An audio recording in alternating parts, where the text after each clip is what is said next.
everybody. It's Cassandra Bailor, and you're listening to Savage Like Me.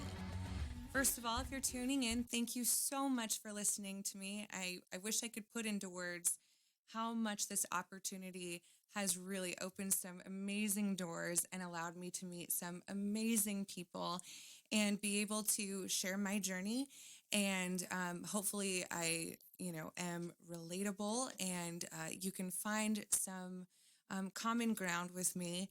And for the first part of the show, I'm just going to talk to you guys about my personal journey, if you don't know it so far. And then we'll talk about some exciting stuff we have planned for later shows. And then I'll wrap up with kind of a thought to leave you with. So to get into who I am 31 years old. My name is Cassandra. Most people call me Cassie, though. It's just kind of an evolution of my name. They just end up shortening it. So Cassie, Cassandra, whatever's clever. I was 450 pounds about 3.5 years ago. And I did not have surgery to lose the weight. Currently, I am about 235 pounds. I did the ketogenic diet and followed that pretty closely for about 1.5 years. And then came into some health complications, and my natural reaction is always like food is thy medicine. So switched up my diet completely, went vegan for almost a year. And then now I'm back on a pretty clean keto diet.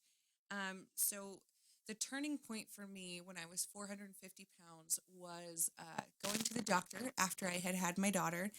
And he told me that I was pre-diabetic. On a scale of 1 to 10, at 7, you are considered diabetic. And I was at a 6.7. They said if I continued on the path that I was on, that I would be put on metformin within a month.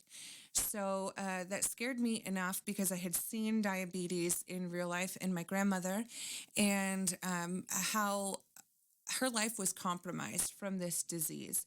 And I didn't want to go down that path. So I went home and I cleaned out the fridge and threw everything away. I was scared and really, really nervous about my next steps because I didn't really have direction. I didn't know where to go. The doctor that I was seeing at the time didn't really prep me with any sort of nutritional advice, just that I needed to lose weight. And that had kind of been the course of my entire life. I have always been a heavier set girl, always really active, played sports all throughout high school and college, and, was on this path of I'm okay because I can still move around. I'm still an athlete, but I was always bigger. And that was okay until I got pregnant with my daughter. And then instead of losing the baby weight, I kind of went the other way and just kept gaining and landed me at 450 pounds. So I threw out all my food when I got home that I had deemed unhealthy, and I put myself on a low carb diet. And then I just started to Google everything I possibly could about nutrition and what was going into my body. And quickly recognized that I was addicted to food. I was addicted to sugar. I was addicted to the feeling that it gave me every time that I was eating something. For instance, I remember sitting down with an entire large pizza, which was pretty normal for me, and watching a television show. And I can't tell you what the show was. I can't tell you what happened during the show. I completely blacked out because my drug of choice, food, was right in front of me. And I don't remember anything about the show, what happened in it. All I remember is how good the pizza tastes.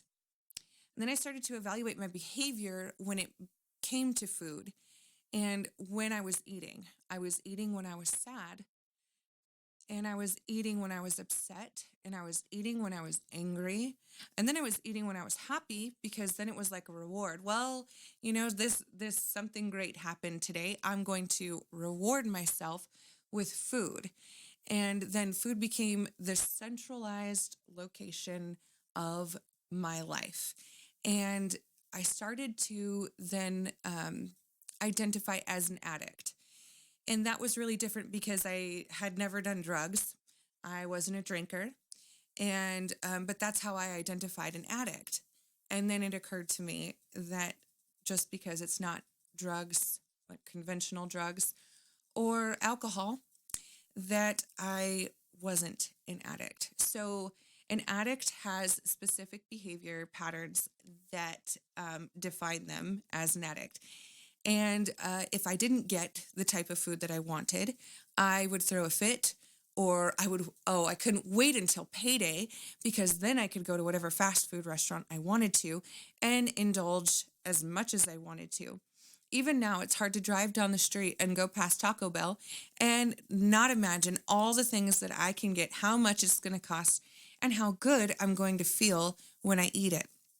Of course, if you have struggled with weight loss, you understand that feeling of good is very short-lived.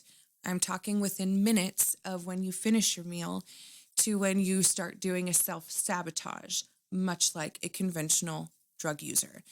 And so you get your fix and then you crash. And the crash for me would come with lots of self-loathing and depression. And I never knew how depressed I was until I lost that first 30 pounds. That first 30 pounds put me in a lower pant size. At the time, I was in a 5X shirt, and I was in a size like 28 to 30 pants. I could still find them without elastic in them, so I was, I considered myself okay. So then I dropped a pant size, and I was feeling really, really good about myself. And then I started to cook different things and go even lower carb. Because to me, I wasn't eating bread, I wasn't eating pasta, and I wasn't eating sugar. So therefore, everything else that I can have is healthy. And at the time, that was really working for me. And the weight just started to fall off. I lost my first 100 pounds within about 8 months, if I remember correctly, about 8 months. And I was ecstatic. I just couldn't believe it. I was 350 pounds and I felt like I was 150 pounds, and I was wearing different clothing and I was doing my makeup differently. And I was really, really excited. And then I started to think about getting back into the gym. Being an athlete, the gym wasn't somewhere that I was always intimidated by, but at the weight that I was then at 350 pounds, I was pretty intimidated. So I joined the YMCA and put my daughter in the daycare there. And I joined the SilverSneakers Zumba. I was still living in Nashville, Tennessee. And I felt that I could start there because that's where I would be most comfortable, because the older women that were in there weren't judging me. They were just having a good time. They were just dancing. And it was everything I could possibly do just to keep up with these women. And I mean, they were, like some of them I remember upwards of like 83, 85 years old, and they were getting down. And I met the instructor there, and she encouraged me to take the next class up once I had been in the SilverSneakers for a little bit. And during that time, I would come out of the Zumba room and I would see people lifting weights and see people on the treadmill, and just told myself, if you want to get better, then you've got to do this. So I started coming earlier and I would work out before my Zumba class. And then I stepped up to the regular Zumba class and was feeling really, really good and happy about the progress that I was making. And it had slowed down after the first 100 pounds, but was still coming off, I would say at a healthy rate at about 1 to 2 pounds a week. So I moved then from Nashville to Arizona, and I was 335 pounds when I moved to Arizona, back to Arizona. I'm originally from here. And I started to realize that I was still not in the shape that I wanted to be in to be able to run and play with my daughter, and kept doing research on this mindset of what is going to make me successful. And looking back now, I never knew that I was actually earning then what I have now. And this mindset and research started to take control of how to get a hold of your addictions. Getting your life together requires a level of honesty that can be super, super uncomfortable and kind of hard to make tangible. But there's nothing easy about realizing that you are the one that has been holding you back from the life that you're supposed to be living the whole time. We are all responsible for these choices that we're making. And, no one was feeding me this food to make me as big as I was, but I was using it as a coping mechanism because I was so unhappy. And I think people do that in their lives with a ton of different things. There's so many avenues that people can theoretically get their fix.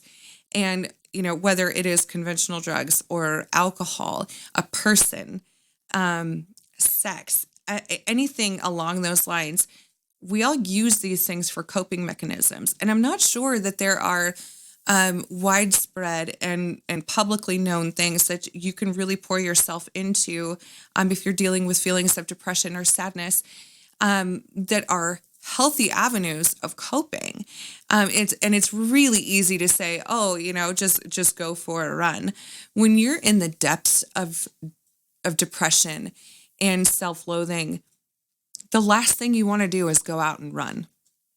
However, I will tell you that if you stick to whatever diet you decide to, whatever, coping mechanism you decide to commit to, if you decide to do these things, the payout is always worth it. And there is light at the end of the tunnel. In the next segment, I'm going to talk more about where I'm at now and where I'm going and the future of the show. So I hope you guys are enjoying learning my story, and I hope to see you in the next segment. And thank you so much for listening. I appreciate it.